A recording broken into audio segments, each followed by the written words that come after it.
Muy buenos días, amados hermanos. Abran sus Biblias, por favor, en Santiago capítulo 2, versículo 10. Vamos a dar un pasito más en nuestro estudio semanal del libro de Santiago bajo el eslogan: el Evangelio, un culto hecho vida, la gracia de Cristo nos llena de obras. Y hoy tenemos un texto muy corto, como siempre, muy preciso y muy enfático que nos da Santiago, que nos deja Santiago, para que nosotros podamos comprender la verdad de Dios. Porque cualquiera que guardare toda la ley, pero ofendiere en un punto, se hace culpable de todos. Ese es el versículo de esta mañana. Y ese versículo nos va a ayudar a nosotros a comprender no solamente la importancia de la ley, sino algo que a veces olvidamos respecto a la ley, y es la integralidad de la ley. ¿Sí? Nosotros muchas veces hemos pensado que las leyes o las normas son un conjunto de cosas, como sueltas, pero no hemos entendido que la ley es un sistema, y que ese sistema es un sistema integral, es un organismo, es un sistema de pensamiento o de práctica o de normas o de vida para que nosotros podamos atender. Y como no entendemos que la ley es un sistema, como muchas de las cosas son un sistema, entonces olvidamos este principio y tenemos dificultades. Dios es un Dios perfecto en todo lo que hace, y todo lo que hace obedece a un propósito. No hay nada que Dios haya hecho que no tenga propósito, o que tenga propósitos confusos o contradictorios. Eso nos pasa a nosotros, que nosotros sí decimos cosas y nos contradecimos, y estamos en una dirección y nos devolvemos, y estamos confundidos, ¿cierto? Eso nos pasa a muchos. Pero no le pasa a nuestro Dios, porque Dios todo lo hace con propósito.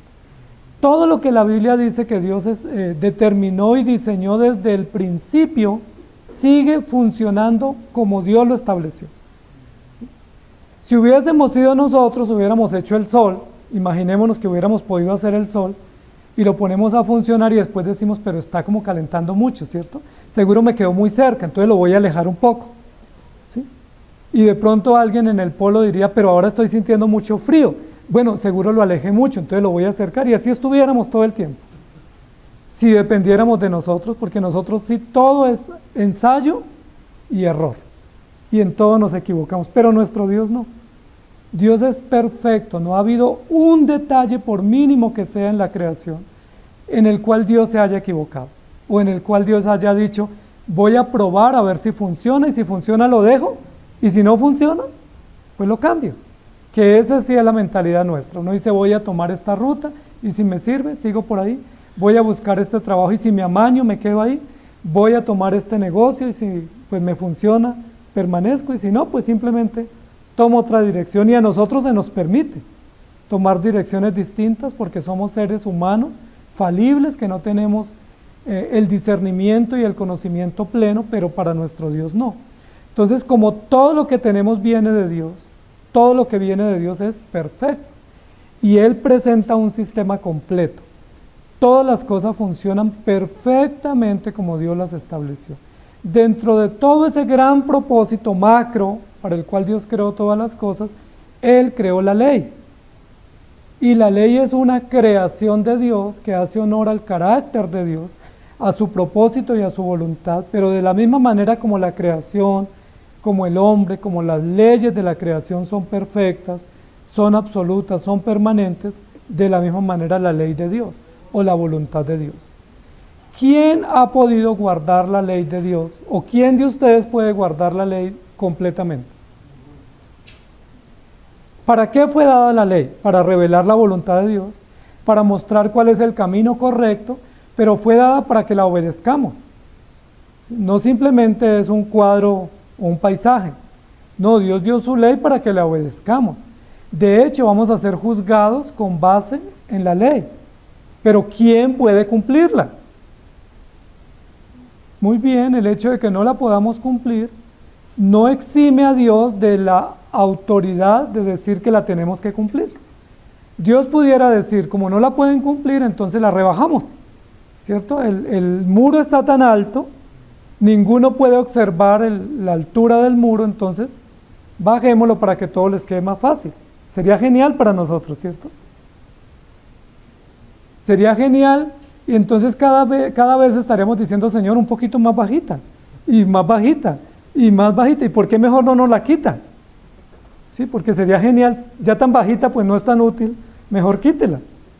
Y eso sería genial para nosotros, pero no describiría ni haría honor al carácter de Dios. Entonces Dios dio su ley y así como Él la estableció al principio, así permanece. Ni Él ha tenido que aumentarla, ni ha tenido que rebajarla, ni ha tenido que abrogarla, ni ha tenido que aceptar ninguna justificación frente a la ley, porque la ley como Él la estableció es perfecta, es completa y es necesaria. Ahora viene la parte nuestra. La ley es perfecta, absoluta, integral y orgánica. Ahora, ¿cuál es nuestro problema? Que tenemos que cumplirla. Dios no dijo, los voy a poner acá a ver si pueden cumplir la ley. Dios dijo, la pongo para que la cumplan. Incluso desde el comienzo dijo, el que viole la ley, muere. Incluso en la ley de Moisés, que fue la ley que Dios dio inicialmente pública, dice, muera irremisiblemente. Es decir, irremediablemente, quien viole o transgreda la ley debe morir. Ahora vienen unas preguntas. ¿Quién la puede cumplir? Bueno, como nadie la puede cumplir perfectamente, entonces no es útil o no la observamos. La Biblia dice, no, aunque no la puedan cumplir, obsérvenla. Y aunque no la puedan cumplir, van a ser juzgados con base a ella. Y ahí estamos, como decimos, entre la espada y la pared, porque tenemos una ley justa y perfecta que debemos cumplir, pero ni queremos ni podemos. Pero aún así está la ley en alto, izada, levantada para que la observemos, y aún así vamos a ser juzgados por ella.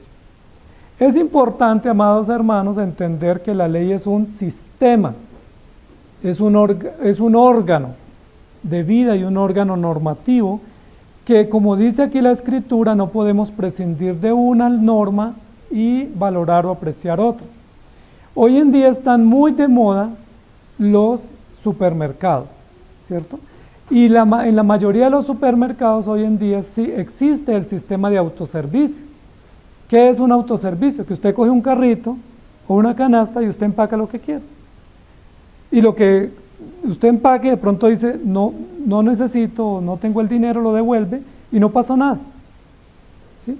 Y usted empaca a su gusto, de acuerdo a su interés, de acuerdo a su necesidad o de acuerdo a su dinero. Y a nosotros nos encanta ese modelo de autoservicio, ¿cierto? Nos gusta mucho porque antiguamente uno se hacía en un mostrador y le pedía al empleado que le trajera lo que uno quería. Pero ahora tenemos la opción de ir al lugar donde está el producto y elegir el producto que queremos. Eso nos gusta, pero a veces pensamos que la Biblia es como un autoservicio y que los mandatos de Dios son como un autoservicio que vamos y cogemos uno, este me gusta, este lo necesito, pero este no lo necesito. Entonces, como no lo necesito, pues no lo empaco. ¿Pudiéramos usar ese mismo concepto para la Escritura? O sea que la Escritura es como un autoservicio y usted se provee de lo que necesita y lo que no necesita, pues ahí está y el día que lo necesite voy y lo busco. ¿Sí? ¿Pudiéramos tener esa idea respecto a la Escritura? Pero muchos la tienen, ¿cierto? Muchos la tienen, muchos dicen, no, pues a mí me encanta esto y esto es lo que necesito. Yo voy al supermercado de la palabra y tomo el producto, la promesa, la necesidad, la provisión que necesito y la tengo y ya no necesito más. Si hiciéramos eso, estamos rompiendo la unidad de la Escritura y estaríamos quebrantando la integralidad de la verdad. Todo el sistema de pensamiento, toda la voluntad revelada la estaríamos reventando o quebrando porque diríamos, esto no es útil. Alguien diría, como yo no soy, por ejemplo, padre, entonces no necesito ninguna instrucción respecto a los hijos, porque yo no soy casado, yo soy soltero, entonces ¿para qué cojo esas promesas?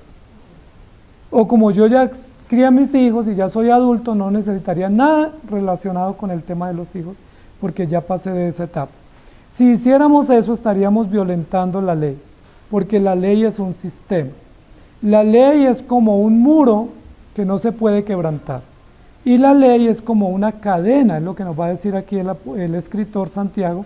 La ley es como una cadena que tiene muchos eslabones. ¿Qué pasa si un eslabón se rompe? Usted pudiera ponerse una cadena, los que usan cadena, si uno de esos eslabones que une todos los eslabones de la cadena se rompe, inmediatamente la cadena se nos cae o no nos sirve. ¿Qué debemos hacer si un eslabón de la cadena se rompe? Pues cambiar la cadena o reparar porque no sirve. Imaginémonos que el portón de la casa lo cerramos con una cadena, pero nos damos cuenta que un eslabón se dañó. Ponemos el candado, pero la cadena está rota, no nos sirve. No representa seguridad para nosotros porque se nos van a entrar los ladrones y nos van a robar, porque nosotros viendo que la cadena estaba rota, que estaba debilitada, pusimos el candado y dijimos ya puse la cadena y no hay problema. Yo creo que no se entra. Se van a entrar, porque no representa seguridad esa cadena que tiene un eslabón roto.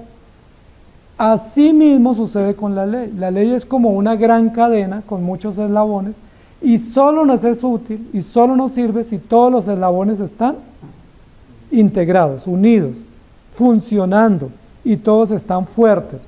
Pero si nosotros debilitamos esa cadena, no nos sirve. Recuerdan que una vez contamos la historia que está por ahí en las redes de un hombre de una anécdota que alguien dijo que la cruz era muy grande y fue cortando la cruz porque le incomodaba mucho llevar la cruz. Toma la cruz y sígueme. Y él veía que los pasos eran fáciles, entonces cada vez la recortaba y la recortaba, hasta que llegó a un paso donde necesitaba una cruz más grande. ¿Y recuerdan qué le pasó? Los demás todos pasaron porque pusieron su cruz grande, y él, como había recortado la cruz, no le sirvió y no pudo pasar. Ese ejemplo nos sirve para comprender esto. Pudiéramos decir que la ley es como un vestuario o un vestido, una túnica sin costuras. Recuerden que antiguamente los que tejían, incluso todavía, hacen túnicas sin costuras. Es decir, que no les tienen que coser, sino que es un tejido completo. Si ese tejido que no tiene costura le quitamos una hebra, ¿qué pasa? Se nos descose todo porque no tiene costuras. Es muy fácil remendar o arreglar este tipo de ropa que usamos ahora, porque si se descose, pues uno va y lo arregla y le pone una costura y se repara. Pero si tuviéramos un vestido sin costuras y se suelta una hebra, podemos quedar desnudos en la calle fácilmente, porque ese hilo se suelta y se descose absolutamente todo. Entonces la ley es un muro de contención que nos protege y no se puede romper o quebrantar, porque si se abre una endija, por ahí se nos entra el peligro o por ahí está la amenaza. La ley es como una cadena que tiene eslabones y tienen que estar todos fuertes e integrados. Y la ley es como un vestuario sin costuras que no se puede romper ningún hilo o ninguna hebra. Pudiéramos también decir para este ejemplo que la ley es como una pieza musical. Y para que una pieza musical suene perfecto, ¿qué tiene que tener? Pues todas las notas en su lugar, todas las piezas en su lugar, porque si no suena mal. Yo no soy músico, pero los que son músicos y tienen oído para la música, inmediatamente dicen, ahí se equivocó. Esa nota era más alta, o le faltó una nota, o hizo un sostenido pues no adecuado o no oportuno. Porque el que sabe de música sabe que la música es perfecta y es un sistema, es de hecho un lenguaje, es toda una forma de comunicar. El que no sabe de música, cualquier sonido le sirve. Pero la ley es como una pieza musical armónica. Si esa pieza musical suena mal, pues no sirve, no es útil. Muy bien, todo eso para decir lo que el texto dice. Porque cualquiera que guardare toda la ley, pero ofendiere en un punto, se hace culpable de todos. Y el título en esta mañana es culpable y punto. ¿Estamos de acuerdo? Eso nos va a decir el texto. Entonces, la ley es un sistema de vida, es un sistema útil para todos y no se puede valorar un aspecto más que otro. Y aquí nos comienza a decir el texto, porque cualquiera que guardare toda la ley, y pone ahí una coma, Es decir, es una primera idea del texto, es un primer concepto del texto que nos presenta. Cualquiera que guardare toda la ley. Bueno, aquí básicamente lo que está diciendo es que algunos presumen que guardan toda la ley. Entonces, usemos ese concepto. Cualquiera de nosotros que presuma que guarda toda la ley, escuche lo que viene, ¿cierto? Porque muchos presumen o presumimos que somos buenos y guardamos toda la ley. ¿Y por qué lo presumimos? Pues porque nosotros valoramos los pecados de acuerdo a categorías. Entonces a nosotros nos parece horroroso un homicidio. Y es horroroso, ¿cierto? Es terrible que alguien coja un arma y a sangre fría o premeditadamente vaya y asesine a otro, incluso que ni le está haciendo daño. ¿Sí? En estos días salió una noticia de un jovencito, muy jovencito, que mató a la mamá y a la hermana y al papá lo dejó herido. Creo que fue algo así, o viceversa, pero fue una situación de tragedia. Y uno dice, eso es terrible, ¿cómo hicieron eso? Es un pecado terrible. Pero cuando uno dice una mentira, ¿uno qué dice? Ah, no, pues es que si yo digo que estaba saliendo, no me espera. Entonces yo dije, ya estoy llegando. ¿Sí? Pero dije una mentira. Entonces para nosotros, nos parece que guardamos toda la ley porque nosotros tenemos categorías de pecados. Y nosotros pensamos primero que la ley no es un sistema, sino que es un conjunto de cosas sueltas, como en el supermercado que están los estantes y uno va y coge del cajón o del canasto que uno necesita y empaca lo que quiere. Entonces uno dice, como yo de esta vitrina no necesito nada, paso rápido, pero me detengo en la vitrina donde necesito mis productos.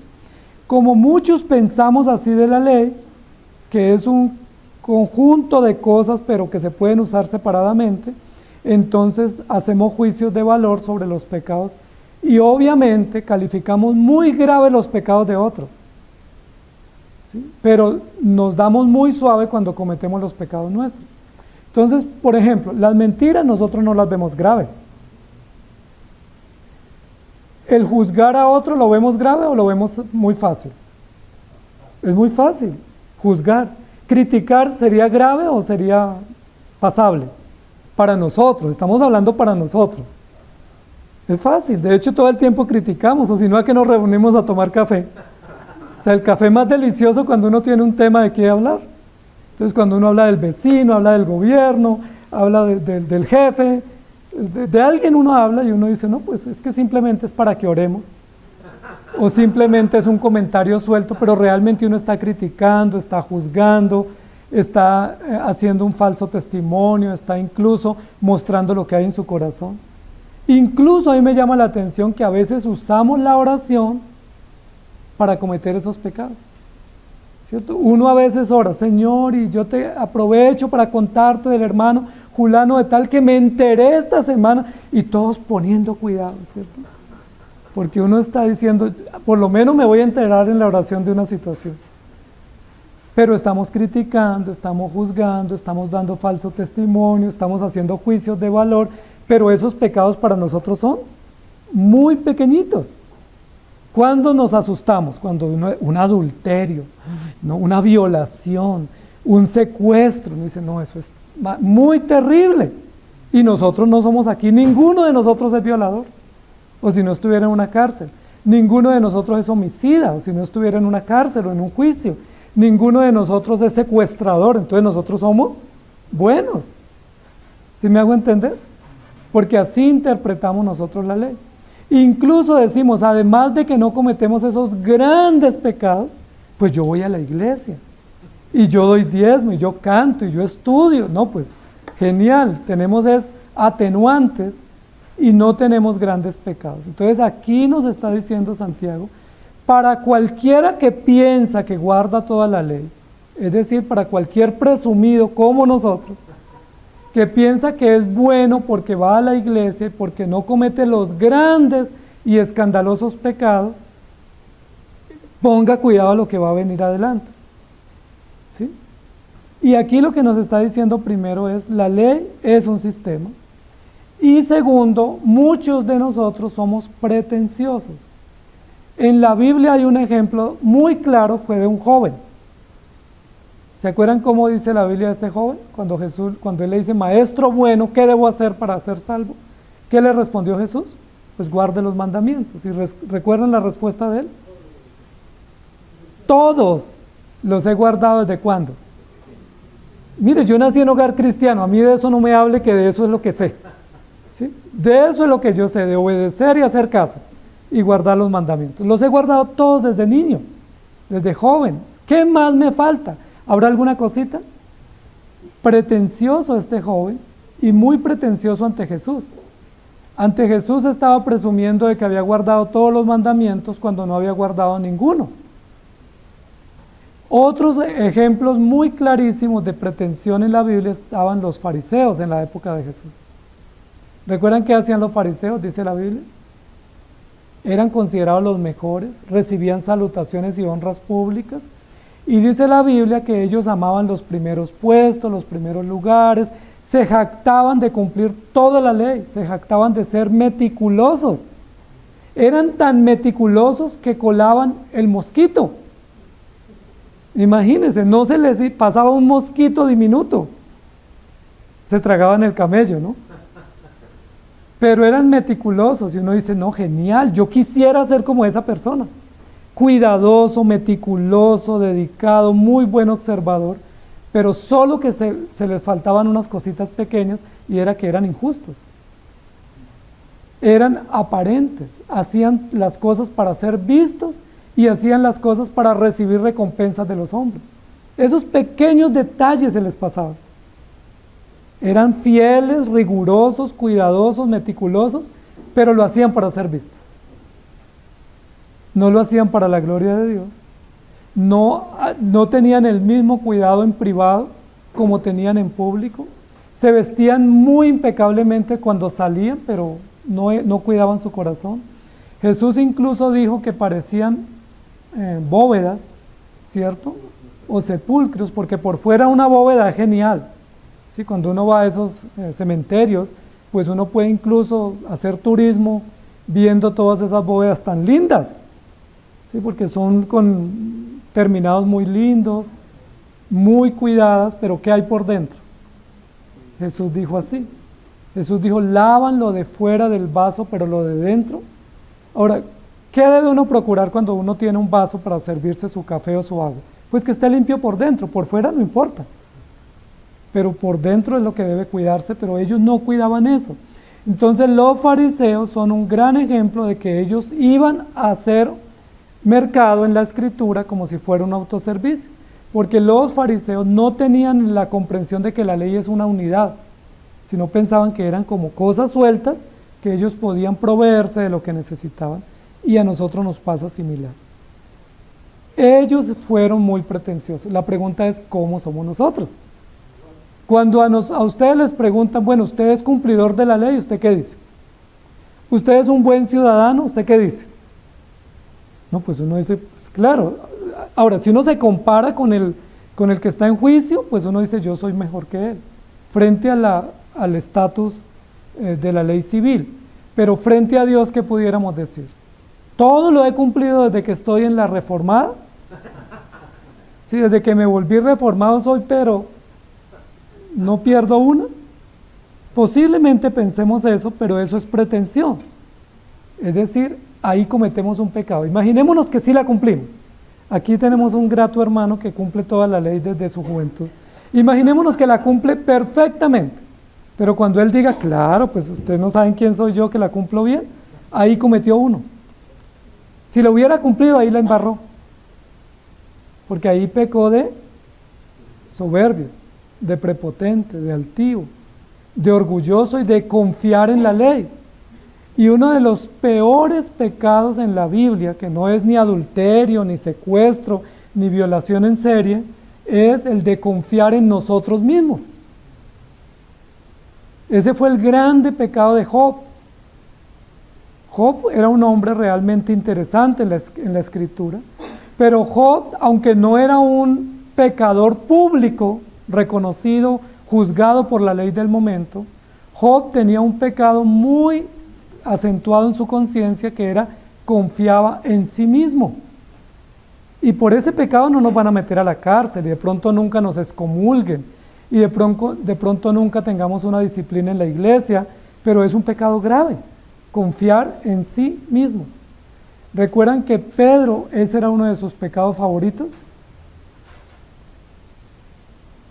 Pedro tenía un pecado y era confiar en sí mismo. Ahora, ¿no puede ser nuestro pecado también? ¿Y cuándo confiamos en nosotros? No, pues yo soy cristiano. No, a mí no me venga a hablar, yo soy reformado. Y si viera las clases de escuela dominical que yo me jalo, o las que yo aprendo, no, yo tengo todas las respuestas. Yo sé, y siempre sacamos pecho diciendo yo confío en lo que tengo. Y eso nos pasa absolutamente a todos. Confiamos en lo que sabemos, en lo que leemos, en la doctrina que predicamos, en la antigüedad, en los títulos, en algo confiamos. Dice la Biblia, a algunos que confiaban en sí mismos, Jesús les refirió esta parábola. Miren, amados hermanos, claro, yo nunca he asesinado. Y si alguien dice que soy asesino, está diciendo mentira. Y nunca he secuestrado, o violado, o torturado. Pero si alguien me dice, ¿usted confía en sí mismo? ¿Qué tengo que decir? Sí, y ese pecado he cometido. Entonces, aunque yo guardara toda la ley, pero confiar en mí mismo, ¿qué he hecho? Y eso es lo que la Escritura nos quiere enseñar. Podemos jactarnos aquí todos, pudiéramos hacer un concurso de virtudes y de lo que no hemos hecho y de lo que somos inocentes, y aquí habría buenos resultados, ¿cierto? Alguien diría, yo nunca me he emborrachado, el otro, yo nunca he robado, yo nunca he tenido un proceso jurídico. Ok, eso está genial civilmente, pero frente a la ley de Dios, ¿qué pudiéramos decir? ¿Yo he guardado toda la ley? Bueno, si la guardo así en un cajoncito, claro que la tengo toda guardada, pero que la haya atesorado y que no la haya violado, no hay justo ni siquiera uno. Por eso este joven, cuando el Señor le dice, cumple los mandamientos, que es la base para el juicio, y él le dice, todos los he cumplido desde mi juventud, ¿qué más me falta? Jesús no controvirtió con él diciéndole, mentiroso, usted es un falso, que usted cree que ha cumplido y los ha violado todo. Jesús le respondió a la pregunta, ¿qué más me falta? Ok, te falta una pequeña cosa, ¿sí? Un detallito, vende todo lo que tienes y dalo a los pobres. Lo que nos enseñó Jesús con esa lección es que este joven era religioso, era moralista, y él a juicio público era un buen ciudadano, era gente de bien, era noble y era bueno civilmente hablando, como posiblemente todos nosotros. Si hablamos con los jefes de ustedes, posiblemente sus patrones dicen, no, es un muy buen trabajador, es responsable, es cumplido. Yo no tengo problema con ese empleado, ok, es bueno. Si hablamos con el vecindario, de pronto algunos de nuestros vecinos van a decir, no, ese es un vecino, genial. Yo con él nunca he tenido problema y me la llevo bien. Si hablamos con la familia, posiblemente la familia diga, no, ese hombre o esa mujer desde que va a la iglesia, ¿qué le han hecho? Pero ha cambiado. ¿Sí? Es bueno, pero eso nos da derecho para decir que estamos bien ante Dios y que no hemos violado la ley. No, claro que debemos ser buenos trabajadores, buenos esposos, buenos vecinos. Sería terrible que todo el mundo hablara mal de nosotros, que somos malos. Pero aún si hablaran bien de nosotros, eso no hace que hayamos guardado toda la ley. Una cosita nos falta. ¿Y qué le faltaba a este joven rico? Aprender a confiar en el Señor. Porque él estaba confiando en sus propias obras. Aunque esas obras eran buenas, en el caso de que las estuviera haciendo, él estaba confiando en ellas. Y a mí me parece muy interesante el libro de Job, porque cuando comienza el relato, todos quedamos como en una película diciendo, ¿y por qué le está pasando esto a Job? No es justo, ¿cierto? Y uno está como muy sorprendido por las tragedias de Job, y uno dice, Job es víctima, de alguien Job es víctima, porque Job íntegro, recto, temeroso de Dios y apartado del mal, una lumbrera. No es justo, pero a medida que el relato va avanzando,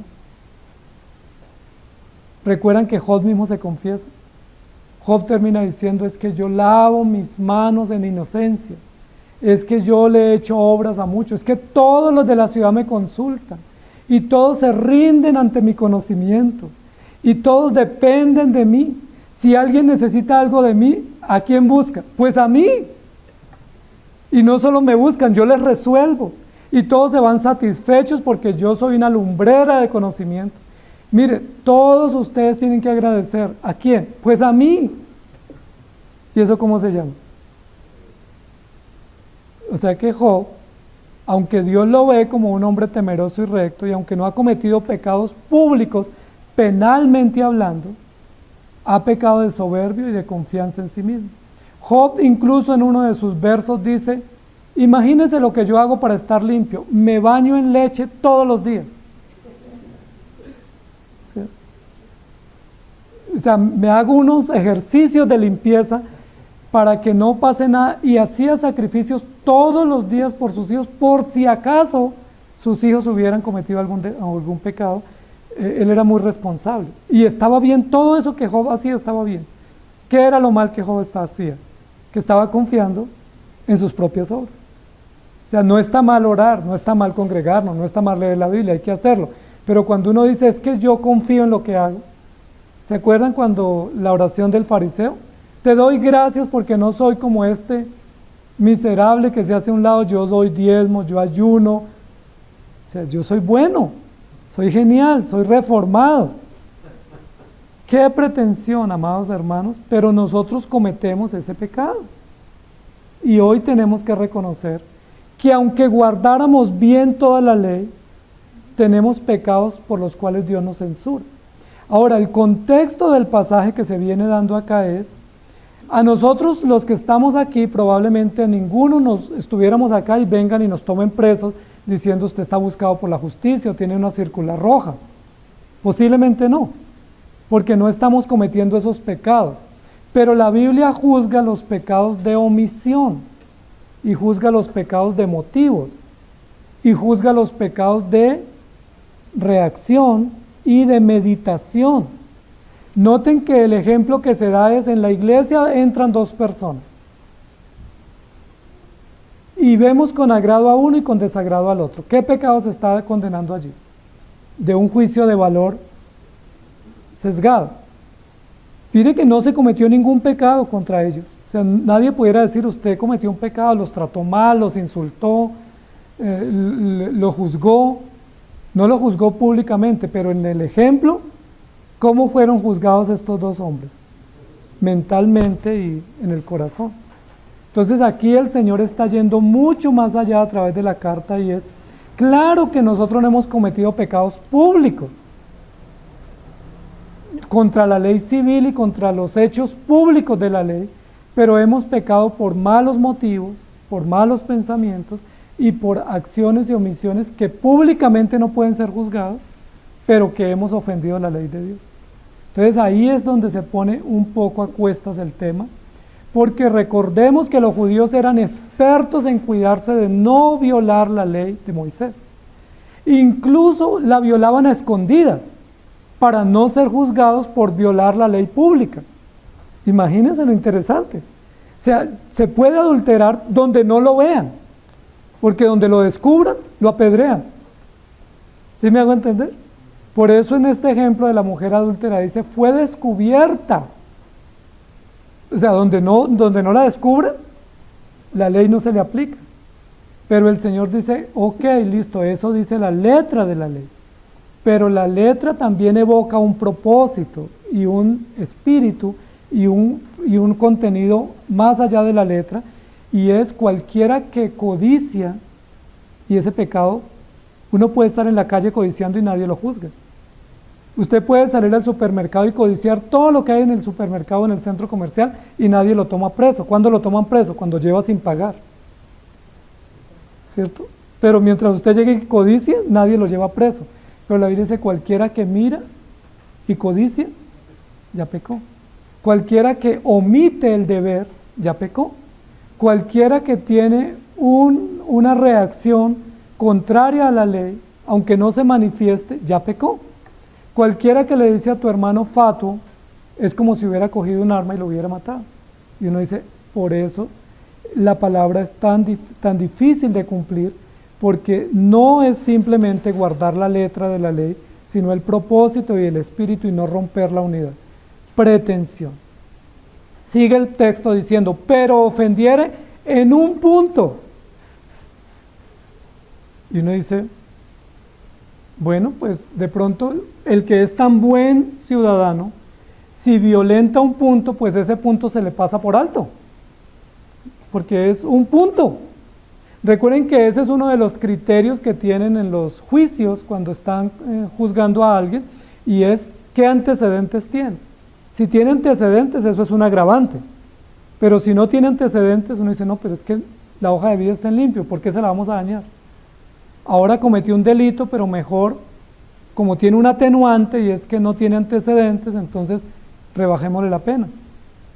Aquí lo que está diciendo la Biblia es eso. Si yo presumo que guardo toda la ley, pero violé en un punto la ley, pues es que tanta perfección también no es tan buena, ¿cierto? Pues solo violó un punto, no es tanto. Y aquí la ley de Dios y el texto que está interpretando Santiago nos está hablando de la categorización o de los niveles o estatus que nosotros le damos a las faltas. Nosotros mismos incluso nos engañamos con nosotros mismos porque tenemos estatus para las faltas que cometemos contra otros.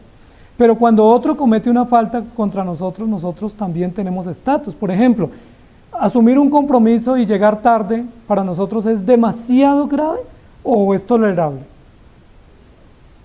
Entonces uno dice, no, pues llego tarde. Ah, ok, listo, yo te espero. O no hay problema, pero fue una falta. Pero si esa persona dice, yo le pago y no me paga, ¿eso es más grave que llegar tarde? Fíjese que nosotros tenemos categorías. Y no debiera ser, porque la ley de Dios es integral. Y debiéramos saber que tanto si yo la violo o como otro la viola, no es un pequeño punto, sino que es un gran daño y una gran afectación a la unidad orgánica de la ley. Ahora, ¿por qué es importante no ofender en un punto? Porque aunque ese punto sea pequeño, recordemos el ejemplo de la pieza musical. Si una nota está mal ejecutada, ¿la pieza musical está perfectamente ejecutada o está mal? Pensemos en el vestido, o pensemos en la cadena. Si un eslabón se rompe, ¿qué pasa? Imaginémonos que tenemos un carro, el carro está nuevo, está perfecto, le hicimos mantenimiento, todo eso, solo que le están fallando los frenos. Un pequeño detalle, muy pequeñito, ¿sí? Una guaya no está bien, ¿sí? o el líquido de frenos le falta, pero el carro está perfecto, es confortable, tenemos toda la garantía de que el carro funciona. ¿Usted se subiría en ese carro? Y si se sube usted, es torpe.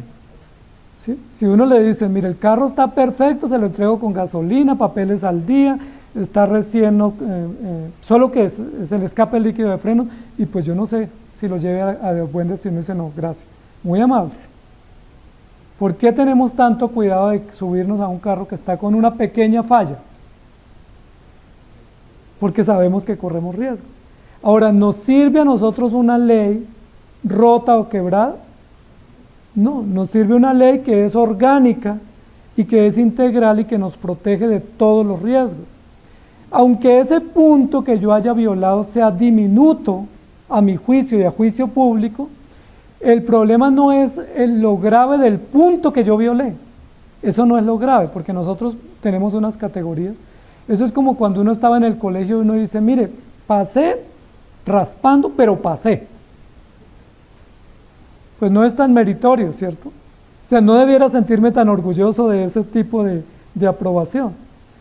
El problema aquí no es el punto que se violó, el problema es contra quién se cometió la ofensa. Porque el mensaje que mandamos no es de un punto que se rompió. ¿Sí? Por ejemplo, uno dice, cuando uno tiene una vajilla y se rompe un vaso, uno dice, rompí una pieza. ¿Cuál pieza? No, el vaso tal. Ah, no, ese no hay problema. Ese no era el que yo apreciaba tanto. ¿Sí? Lo otro sí que no se daña. Pero es que la ley de Dios es un sistema que honra al autor. O sea, el problema no es la falta mía. El problema es contra quién se cometió la falta. Y eso es lo gravísimo. Y es donde nosotros no hemos tenido consideración. Porque nosotros decimos, no, pues yo llegué tarde, pero pues eso no es grave. O dije una mentira y pues ya me entendieron mi razón. O falté a un deber, pero pues yo allá me excuso y oro y arreglé y ya listo. Pero el problema es contra quién se cometió la falta. Es decir, ¿qué mensaje mando yo cuando ofendo en un punto? Al autor de la ley. O sea, ¿qué mensaje mando? Que ese autor de la ley me puede tolerar una pequeña falta. Que no es tan grave que si yo le explico, él me entiende, y pues él es tan igual como yo. Porque si a mí me explican, a mí me dicen, le pago mañana, pero no me pagan mañana, pero mire, es que se me presentó una dificultad, mire, entienda, pero yo el otro mes le pago, pues yo digo, ok, ya entendí, y no hay problema. Pero Dios pudiera ser transado de esa manera. Entonces el problema no es la falta diminuta que yo cometa, el problema es primero contra quién la cometo. Eso es lo primero que hay que observar, y por eso no podemos ser pretenciosos de decir que la cumplimos y que solo tenemos pequeñas falticas, pequeños mosquitos que se cuelan. Y el segundo problema que tenemos frente a violar un punto, por supuesto no solo violamos un punto, ¿cierto? Pero en el ejemplo bíblico, en el caso hipotético de que solo violemos un punto, el problema es que por ese pequeño punto se puede poner en riesgo toda la seguridad nuestra, porque eso es como cuando la puerta tiene una fisura, ¿sí? Y uno dice, pues la puerta dice entrecerrada, pero tiene un pequeño daño, y uno dice, yo no me preocupo, ahí esperemos que no pase nada. Tarde o temprano, cuando yo llegue, el local o la casa está desocupada, porque yo no me apercibí de arreglar el daño que había en la puerta. O el daño del carro, ¿cierto? Un pequeño daño, ¿sí? Que posiblemente con un pequeño dinero lo puedo solucionar. Pero dice, no, dejemos así, no lo arreglemos. Nos puede costar la vida un pequeño daño. Entonces, una pequeña fisura en la ley, que yo le haga un pequeño rasguño a la ley, quiebre en un pequeño aspecto de la ley, ¿qué puede suceder? Se puede volver un hueco tan enorme. ¿Y quién es el que va a sufrir ante eso? Yo.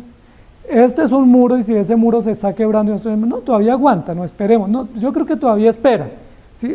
Yo creo que todavía no hay problema.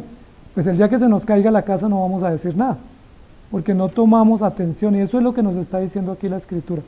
Cualquiera que ofenda en un punto, primero ofende a Dios, lo cual es gravísimo, así fuera un diminuto aspecto a nuestro juicio, pero lo segundo pone en riesgo su vida. Es decir, ahí viene el problema para nosotros. Yo pudiera decir, no, yo dije una pequeña mentira y no hay problema para mí, pero yo estoy poniendo en riesgo mi alma. Y si a esa mentira le añado otra mentira y otro acto, el peligro no es para la ley sigue igual de alta. ¿El peligro para quién es? Para mí. Que con un daño pequeño yo pienso que no tengo consecuencias y resulta que sí las tengo, pero ofendiere en un punto. Ahora, un solo punto violado de la ley lo que muestra es que yo soy inmoral y que no soy perfecto y que necesito ayuda y que necesito soporte. Y luego el texto concluye, esto es como una especie de silogismo, de análisis silogístico, se hace culpable de todos. ¿Sí? Si yo presumo que guardo la ley, pero incurrí en una pequeña falta, diminuta, ¿sí? Diminuta, no di gracias a Dios hoy por la mañana, una faltica diminuta, pero ya eso me hace transgresor, me hice culpable de todos. Y uno dice, pero no es justo. Claro, no es justo para mí porque yo comprendo que cada norma es distinta y que cada aspecto está por separado. Miren que a nosotros nos atemoriza que nos abran un proceso penal, pero si es un proceso civil no nos atemoriza, porque es civil, ¿cierto? O es de familia, o es de otro índole, pero si es un proceso penal uno dice, uy no, qué susto, se puede ir a la cárcel. Pero lo que está diciendo aquí la Biblia es, todas las ofensas ante Dios son iguales, y un pequeño punto se hace culpable de todos. Y ahí viene el ejemplo de Génesis 3, que incluso a veces nosotros decimos, pero no fue tan grave la falta de Adán y Eva. Realmente fue comerse un fruto. O sea, ¿y qué de malo tiene uno pasar por un lugar y tomar una fruta y comérsela? Aunque le hubieran dicho que esa estaba reservada. ¿Qué de malo tiene? Pues sería leve. Si a mí me dicen, mire, en esta mesa no se puede comer este producto, y yo digo, me lo comí, discúlpeme, es que estaba antojado, pues no creo que me maten o me metan a la cárcel por eso, ¿sí? Pero la Biblia dice que la falta que Adán y Eva cometieron visiblemente no fue grande, porque fue una falta de coger un fruto que se antojaron. Pero ¿cuál fue el problema? Que ellos levantaron un mensaje mal contra Dios, que a Dios se podía transgredir la ley, pero además de eso ellos pusieron en riesgo su vida. Y al poner en riesgo su vida, cosecharon las consecuencias que el Señor había dicho: el día que de él comieran, ciertamente morirán. Ahora, el problema no fue lo que hicieron, el problema fue el acto, porque a veces nosotros decimos, pero este se robó 10.000 millones de pesos y no le pasó nada, y el otro se robó un cubo de Maggi. Bueno, es ladrón, los dos son ladrones. Claro, nosotros medimos por proporción, pero los dos son ladrones, porque tanto robar un alfiler como robar un capital, pues es simplemente mostrar que el hombre es pecador. Cuando Adán y Eva desobedecieron, el problema no fue el tamaño de la fruta, el problema fue el motivo y la determinación de ir contra la ley, de violentar la ley. Cuando nuestros hijos comienzan a robar, que es muy común que los hijos roben, ¿qué roban primero? Pues una moneda, ¿cierto? O un dulcecito. Me sacó el dulce del bolso y uno dice, ay no, seguro estaba antojado. ¿Sí? Pero si nosotros les permitimos, o una moneda, no, eso no vale nada, quédese con ella, y les permitimos, ¿qué va a pasar más adelante cuando ya tengan más capital a mano para robar? Si nosotros no hemos sido ladrones así porque nos corrigieron, y alguien nos corrigió fuertemente porque nos quedamos con una moneda, con un pan, con un dulce, y obviamente eso no se puede hacer. No es el tamaño de lo que se hace, sino es contra quién se hace y la resistencia o beligerancia que se tiene que tener para uno hacer a lo malo. Porque cuando uno va en contravía, lo que está diciendo es, yo asumo las consecuencias. Si me descubren, porque eso es lo que pensamos, si me descubren, yo asumo las consecuencias. Incluso los que son descubiertos tienen unos procesos en la ley para alargar y alargar los juicios hasta que se venzan los términos. Aquí lo que está diciendo es, cualquiera que ofende en un punto de la ley se hace culpable de todos. ¿Y por qué de todos? Porque la ley es un sistema, porque la ley es un conjunto, porque la ley es una cadena, y puede que yo haya violado uno, pero como yo ya violé uno, ese conjunto de verdad ya no me hace bien, al menos que Cristo tenga misericordia de mí, porque yo ya lo quebranté, yo ya lo reventé, yo ya forcé ese seguro, ese marco, ese muro de protección, y violenté pensando que no pasaba nada. Por eso, amados hermanos, la desobediencia es un pecado, y la rebeldía.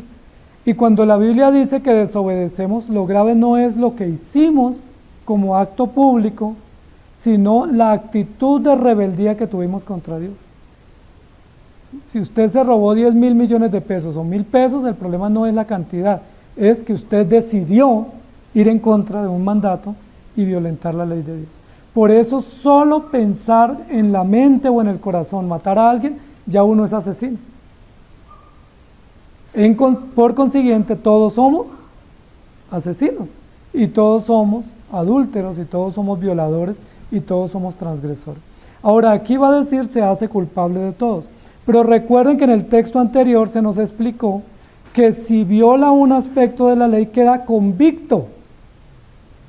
Es decir, es un reo ya, no presunto, según la ley de Dios, sino ya tiene cargos, ya está sindicado, ya está legalmente imputado porque violó la ley de Dios. Y aquí nos va a decir en el siguiente versículo que es transgresor. Usa palabras jurídicas muy fuertes. Convicto es decir delincuente, si es un convicto, no ex convicto, sino un convicto, un delincuente, imputado, sindicado legalmente con cargos. Y también en el siguiente texto va a decir transgresor, que pudiera explicarse criminal, delincuente o violador. Y uno dice, todo eso no puede ser, yo no soy tan malo. Fue una pequeña mentira, fue un pequeño fruto prohibido que me comí. Simplemente corrí un poco hacia la línea prohibida y no es tan grave. ¿Por qué es tan grave? Porque la ley es un conjunto. Si la ley fuera una serie de normas, pues no sería grave, porque yo puedo tomar la que necesito, violar la que no me parece y no es grave. Pero es gravísimo porque la ley es un conjunto, es como un muro, y si ese muro se rompe en una esquina, usted está en peligro. ¿Sí? Imaginémonos un lugar donde tenemos cosas valiosas y ese lugar por el techo, por una esquina o por un lugar de la base se rompe. ¿Qué pasa con esos objetos seguros que tenemos ahí? Nos hemos dado cuenta que ha habido situaciones de robo que han penetrado los lugares a través de un cajero, de un casillero, a través de una endija, que nadie se percibió que por ahí podía haber un peligro. Ese es el problema. Por eso recuerden que en Eclesiastés dice la Biblia que una pequeña mosca echa a heder o a perder el perfume. Y recordemos que en Cantares dice que una pequeña zorra, recuerda que era uno de los animales más pequeños e inofensivos, pudiera también ser un gran peligro para nosotros. Entonces, amados hermanos, no nos engañemos. Un pequeño espacio que abramos está en riesgo nuestra alma. ¿Y cómo pudiera abrirse ese espacio? Una licencia que nos damos, ¿cierto? Una amistad, una salida, un lugar, una cosa que a veces uno dice, eso no es grave. ¿Sí? A veces uno dice, yo tengo un amigo, no es cristiano, pero me la llevo bien con él. Bueno, ahí estoy abriendo una pequeña rendija. ¿Sí? O una práctica, o algo sencillo a nuestro juicio, pero termina siendo un gran peligro. Primera de Juan 5:4 dice, porque todo lo que es nacido de Dios vence al mundo, y esta es la victoria que ha vencido al mundo, nuestra fe. Amados hermanos, somos culpables y la única esperanza ante nuestra realidad de pecado es Cristo. No hay esperanza. Podemos ocultar, podemos justificar, podemos compensar, podemos argumentar, podemos usar todos los poderes que tengamos, pero no salimos exentos ante Dios. Este joven dijo, yo he guardado todo, y el Señor le dijo, te falta algo. Si nosotros dijéramos que hemos guardado todo, el Señor nos dijera, no es cierto. Y si hubiésemos guardado todo, en el caso de que así fuera, es gracias al Señor. Si venimos acá a la iglesia para dar gracias por algo que hemos logrado, ¿a quién le damos las gracias? A Dios, Señor, gracias porque tú has logrado esto en mí. Gracias porque tú has hecho esto en mí y no gracias porque yo soy mejor que ustedes. Ayuno, diezmo y me aprendo el versículo. ¿Sí? Porque si eso hiciera es gracias al Señor que produce el querer como el hacer. Que el Señor tenga misericordia de nosotros. Señor, gracias te damos por tu palabra.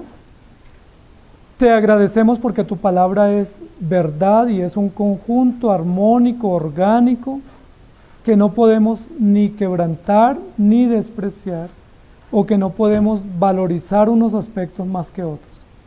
Te rogamos que nos ayudes a corregir esa comprensión de la ley tuya, porque a veces pensamos que es más importante una cosa que otra, o que es más grave una cosa que otra. Y por supuesto que para la ley civil sí lo es. Por ejemplo, para la ley civil no es grave tener un mal pensamiento, pero sí es grave ejecutar ese mal pensamiento.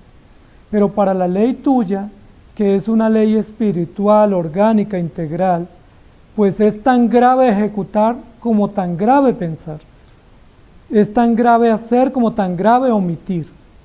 Es tan grave justificarnos como tan grave acusar a otros. Y te rogamos que nos perdones, porque aquí ninguno de nosotros puede levantar su mano y levantar su pecho y decir, yo no he cometido ningún delito, yo soy inocente. Eso solo lo hizo nuestro Señor Jesucristo. Impecable, varón sin pecado, perfecto en todo, pero nosotros somos pecadores. Aún nuestras mejores obras están cargadas de inmundicia. Aún tenemos que arrepentirnos de nuestro propio arrepentimiento.